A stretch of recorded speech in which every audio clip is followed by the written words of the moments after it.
Well, basically because I love Carole King. She's a dear friend, and every time I've had the opportunity to work with her, whether it be live in concert or in the studio, it's just nothing but joyful noise.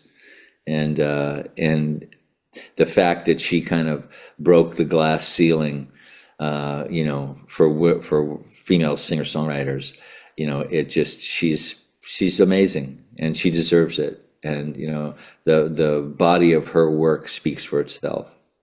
And I just was, again, so much gratitude to have been able to be even a small part of it. It ended up being great music that resonated with the whole population.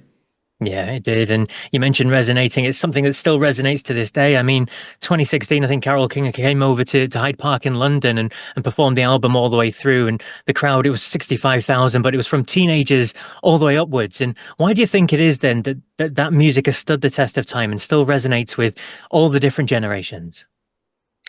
Those songs on Tapestry really, really they speak for everyone, but they really speak to the empowerment of women and the things that women go through, normal things, everyday things, changes.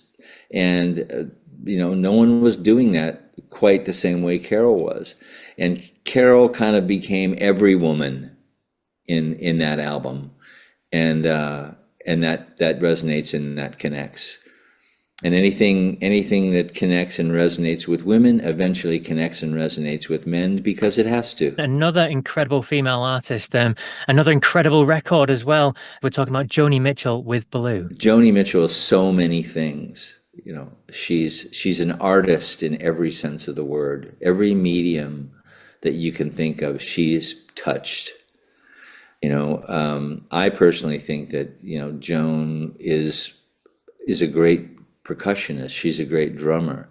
Her rhythm sense is immaculate. If you listen to the way she plays dulcimer or the way she plays guitar, she taps out beats when she's playing, and it's incredibly in time. So I related and had a lot of simpatico for her, with her, because of that. And her songs just took you away. They were intimate, feelings of certainly some things, feelings of hers, but feelings of other people. She was able to meet someone, get a feeling for who they are, and then write their song for them. I think the song "He Went to Paris," or no, not "He Went to Paris." "Free Man in Paris" is a song that she kind of wrote for her friend David Geffen, but it completely encapsulated what David was probably going through at that time. So not every artist can do that, No. but she can. And so in the studio, a lot of the songs she had already had the basic tracks down, which would be her vocal and a guitar part or a dulcimer. I would overdub on some of them. Stephen Stills and I think overdubbed on Carrie. I don't know if she played live with us. Stephen played bass. I played a conga part and a shaker. I think I only played drums on one song. I think it was California, and they're very light.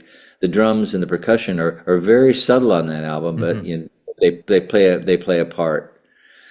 James Taylor was there playing some guitar and singing on a couple songs, but Joni and Henry Louis had a gem, and all they did was just keep polishing it with little pieces. And just in terms of Joni as well, we've spoken about her fantastic songwriting and musicianship and things like that. But something else that makes her unique is her voice. I mean, it's so distinctive. It's beautiful, isn't it?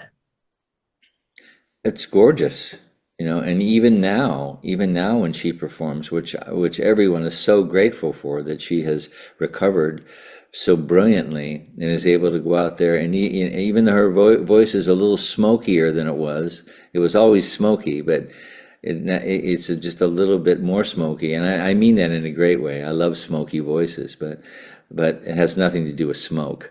But you can still her the way she affects words, you can still her footprint is still on her lyrics and her singing so amazingly.